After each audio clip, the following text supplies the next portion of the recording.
Good Thursday to you, everybody, in Calm 710. Welcome to week, boom, bam, 15. You have almost made it to the end. Welcome. Sorry for the delay in this week's video. Very, very busy. Coming back from the successful trip.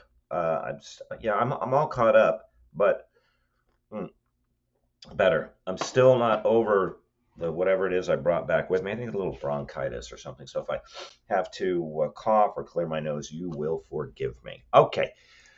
For this week's video, let's talk a little bit about this week and the coming week. That is the conclusion of the semester, because I don't know that I'll release a video next week. All right.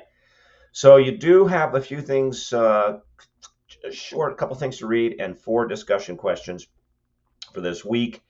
We're going to finish up our readings in McPhail and Phipps, okay, parts 13 and 14. And in those parts, we're going to look at rising players in the global media marketplace. We'll continue to look at that, as well as the so-called new media, which, I don't like that term anymore because it's so old, but global advertising and global social media platforms as media. And in both sections 13 and 14, you'll read a little bit about that. Okay, it's really straightforward. By way of, things to note for end of the semester, your final paper is due on the 28th of this month.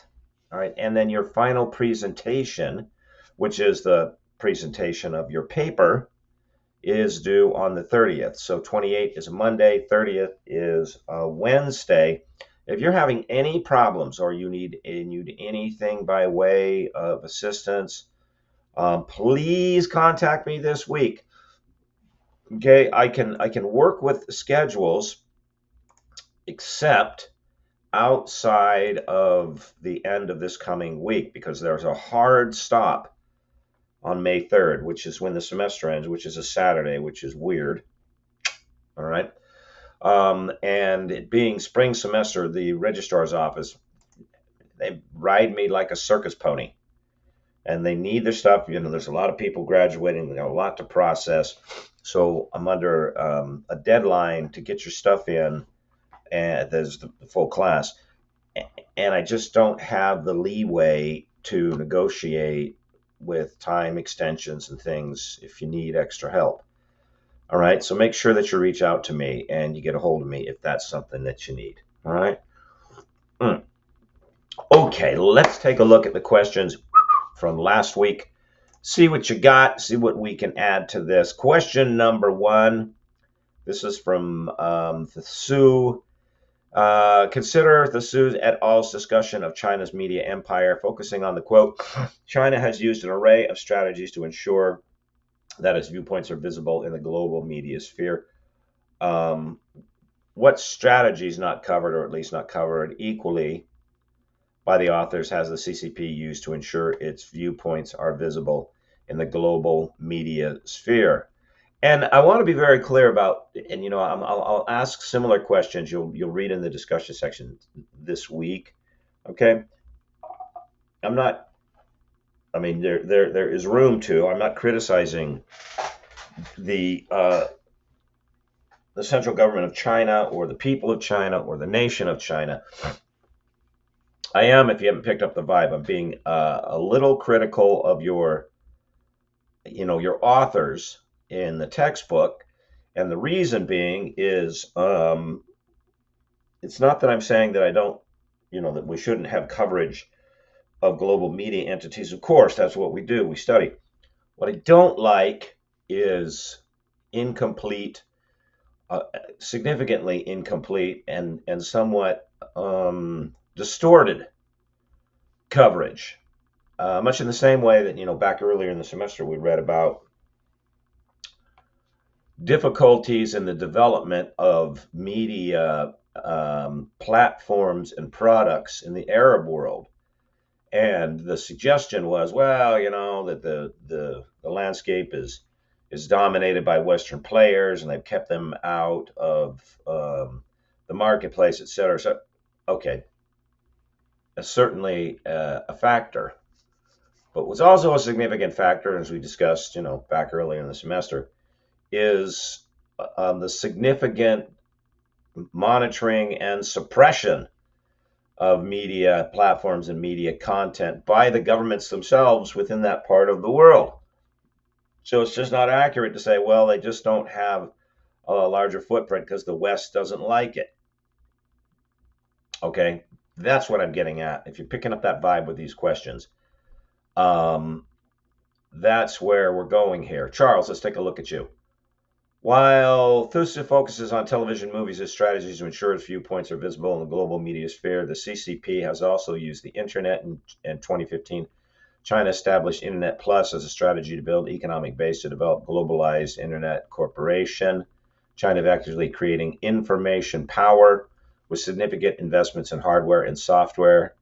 Their challenge is that as a one-party centralized state attempting to maintain power, they are very cautious about freedom of access to information, and the internet is fundamentally a place of access to free information and decentralized. At least it was in its early inception. There's a lot of indication that it's headed in a very different direction. That's me, not Charles. Okay. The internet was established free, et cetera, et cetera. Okay. These applications, while predominantly marketed inside China, and also enable outreach to the influence of greater diaspora globally.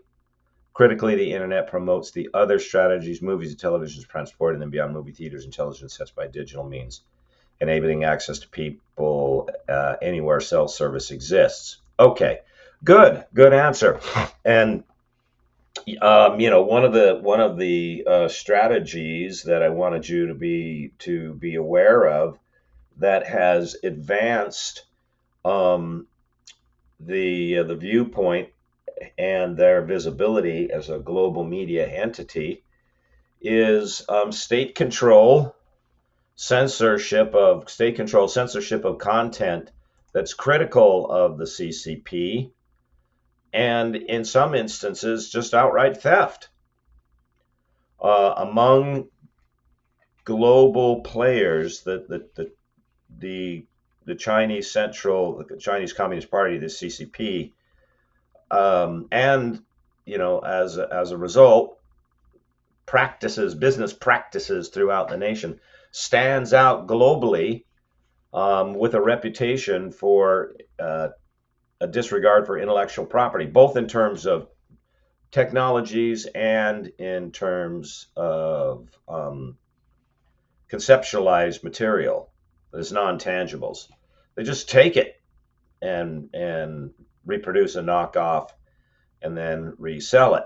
And when companies complain, when content producers complain, they go, all right. And then you combine that with very carefully, and as you point out, Chuck, one of the interesting balancing acts, maybe one way to put this, being done here by the CCP, is that while the internet, its design was open and free flow of information, what the Central Communist Party in the Chinese government has been successful at doing is not only restricting the flow of information, but significantly guarding and influencing the behavior of its citizens in relationship to that information.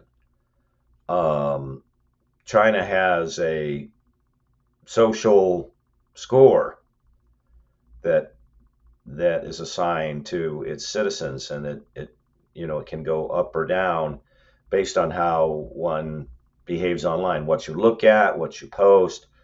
You can, and now, unfortunately, there are other places in the world like Europe, under the guise of something the European Union passed called the DSA, the Digital Service Act, that's also adopting this tack. But you can be arrested for what you express and post online. So they're expanding their influence. They're expanding, their footprint through the production of media product, but they're also deliberately doing that through the manipulation of media platform. And again, the point here is that when you have an author and an analysis that just forgets to mention that this is not a complete analysis. I said, watch for that in your work. Be critical of the sources that you read. Okay. All right. Question number 2. Find and discuss an example of non-Western, at least in its origin, program or series that has a film or series that has done well financially in the United States. Briefly speculate as to why the non-Western program has done well among a Western audience. Okay, there's a lot you can choose from. TT, you pick one of my favorites. In fact, it was one that I was thinking of when I wrote that question. One strong example of non-Western program that has done exceptionally well financially in the United States is Squid Game. Yes, this is a South Korean product. Although I have to be honest, as a media consumer, I was less. I'll get back to your answer here in just a second, TT. I was less taken by the second season. Um, and although it's a standard trope that it's almost like writing the prequel. You do a season of something, and then you leave that space to write the backstory of all the main characters.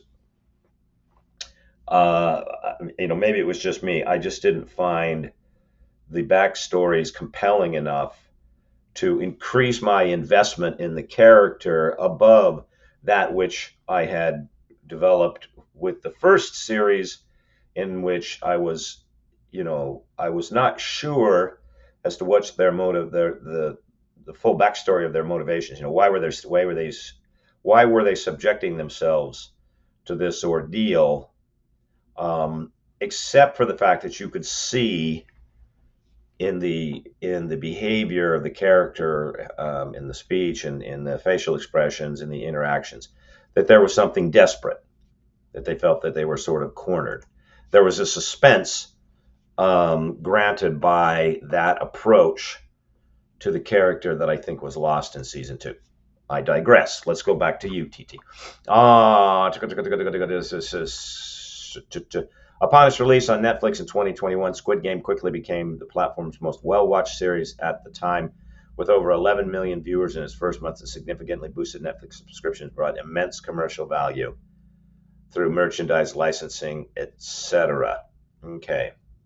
Let's see. And then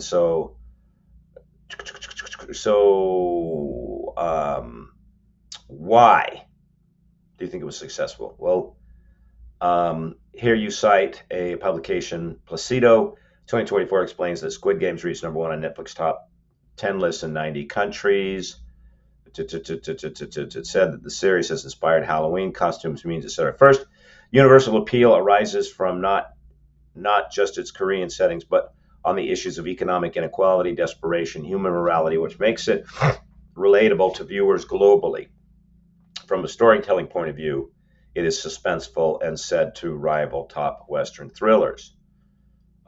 In the West, we play our own versions, and this is you're quoting here from Lowe, explains Squid Games in many ways surprising mirror of Americans' present reality. According to Lowe, we play our own version of Squid Game every day, and some do some more than others, whether it's fighting for better wages, maintaining a roof over one's head, or even for basic workers' rights. Americans are playing games of opportunity and success too. The main difference is that for the players in the show, the rules of success are much clearer. Okay, and I believe you are correct. I believe that the success of the series taps into a present feeling.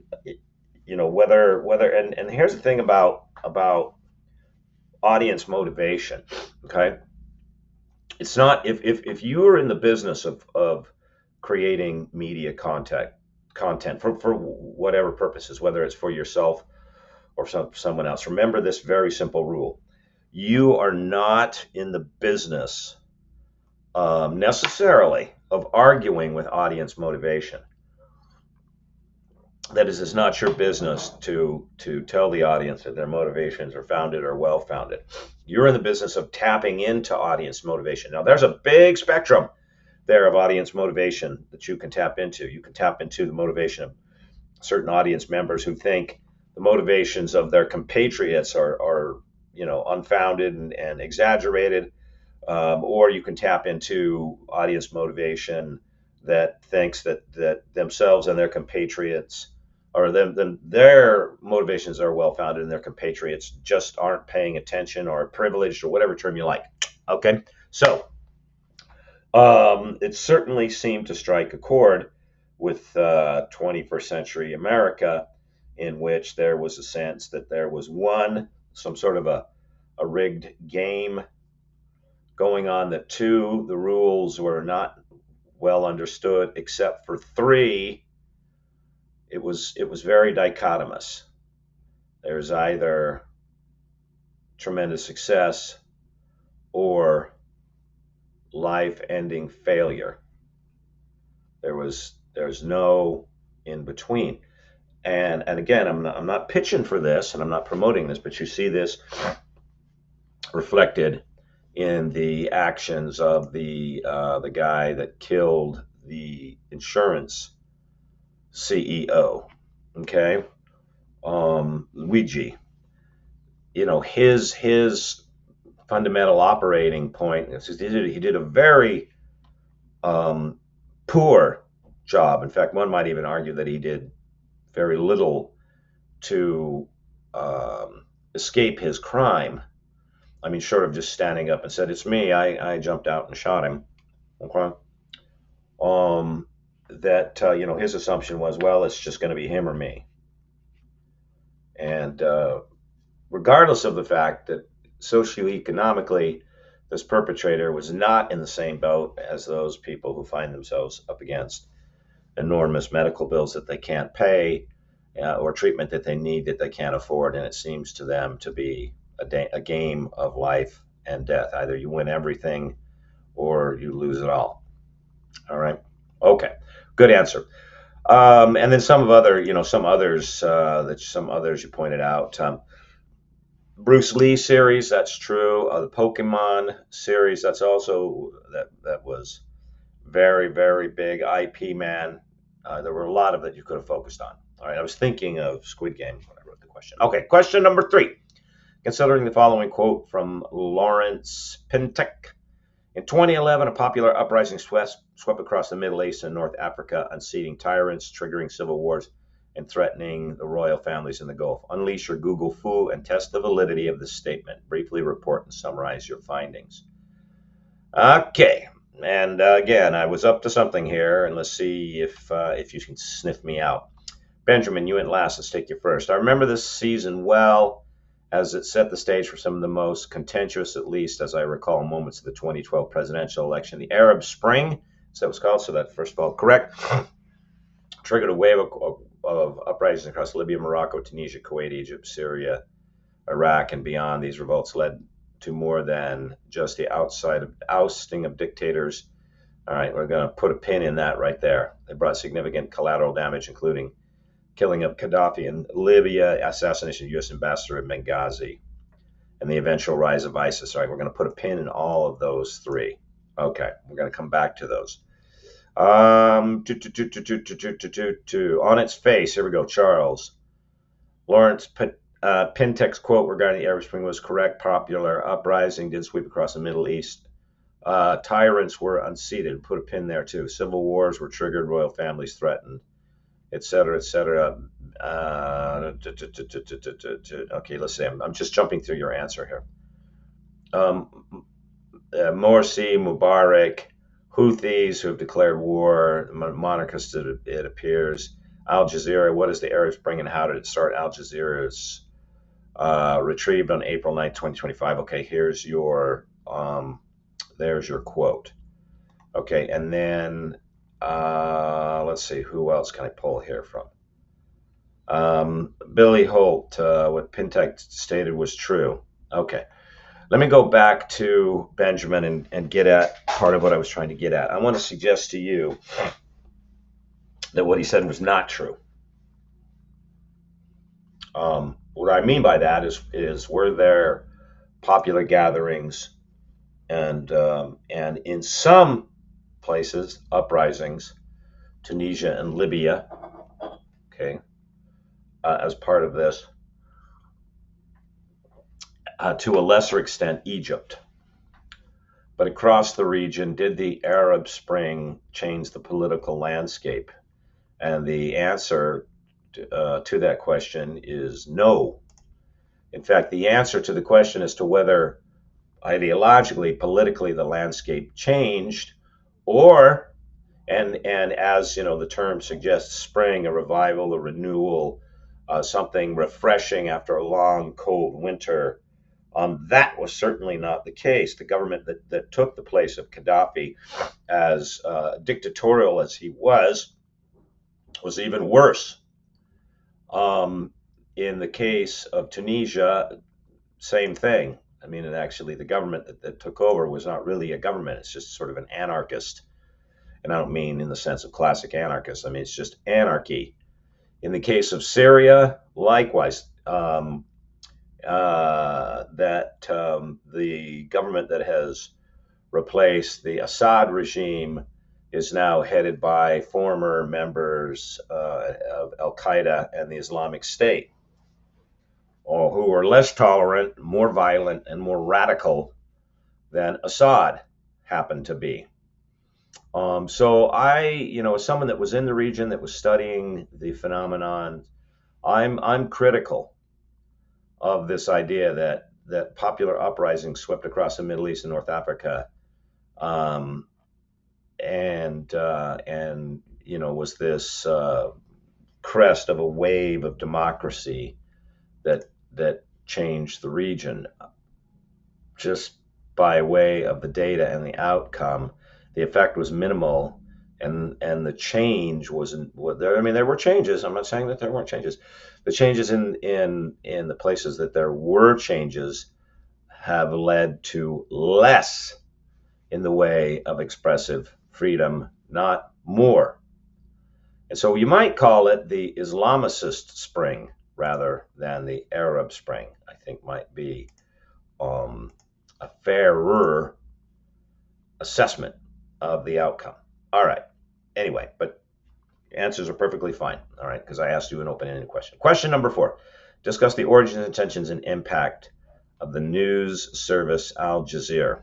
One of these days, maybe I'll tell you an interesting Al Jazeera story, because I've spent time in the country of Qatar, however you like, in the capital of Doha, where Al Jazeera is located, and had a less than productive. It seemed fine at the beginning, a less than productive encounter with an Al Jazeera reporter at a bar late one night, but that's another story. Anyway, Benjamin, April. Let's take you. Al Jazeera was launched in 1996 by the Emir of Qatar, Sheikh bin Khalifa Al Thani, with funding from the Qatari government. The goal was to create an independent Arab language satellite news channel that could challenge the dominance of state-controlled media in the Arab world and provide a platform for more open and critical journalism. Built on the foundation of former BBC Arabic journalists, Al Jazeera quickly gained attention for its willingness to broadcast controversial opinions, air debates on taboo topics, and report critically on both Arab regimes and Western powers. Yeah. Now, it's interesting because, and that's correct. Good answer, April. Al Jazeera was set up by an Arab state, backed by an Arab family, which, Qatar is an interesting country in that it is very much an Islamic state. They make no bones about that. Okay. They are very strict in their legal structure.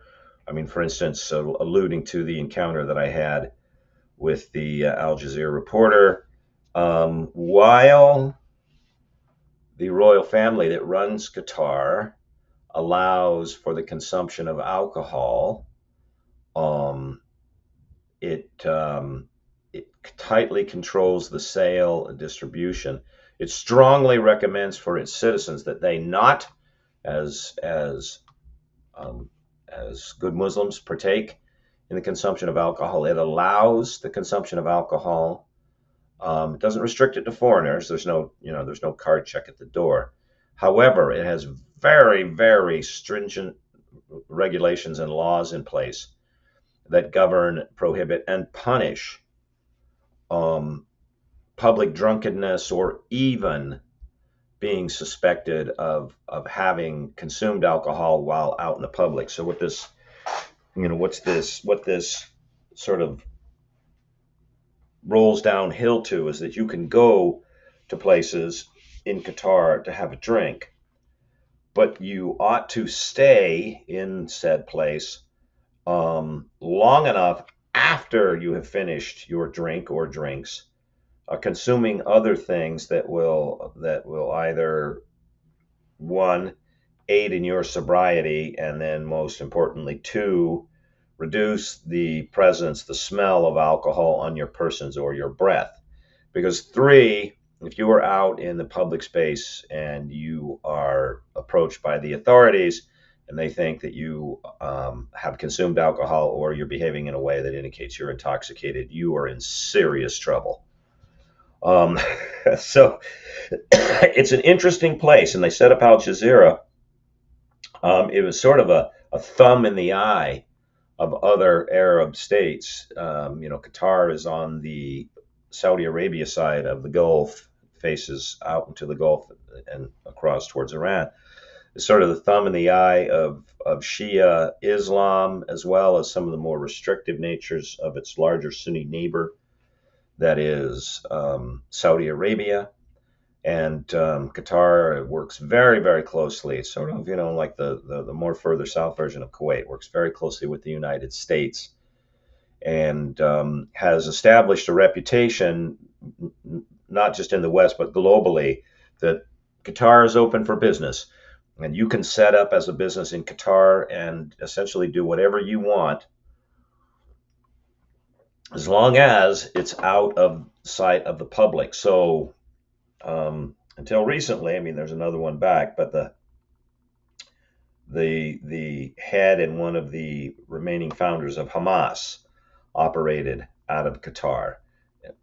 And it's, everybody knows that through his organization flows billions and billions of dollars from Iran, from across the Gulf, which then flows over to Gaza, which then buys the equipment and the rockets and the paragliders and the AK-47s and all the cell phones and everything else that the Hamas terrorists use to butcher people and terrorize their own citizens.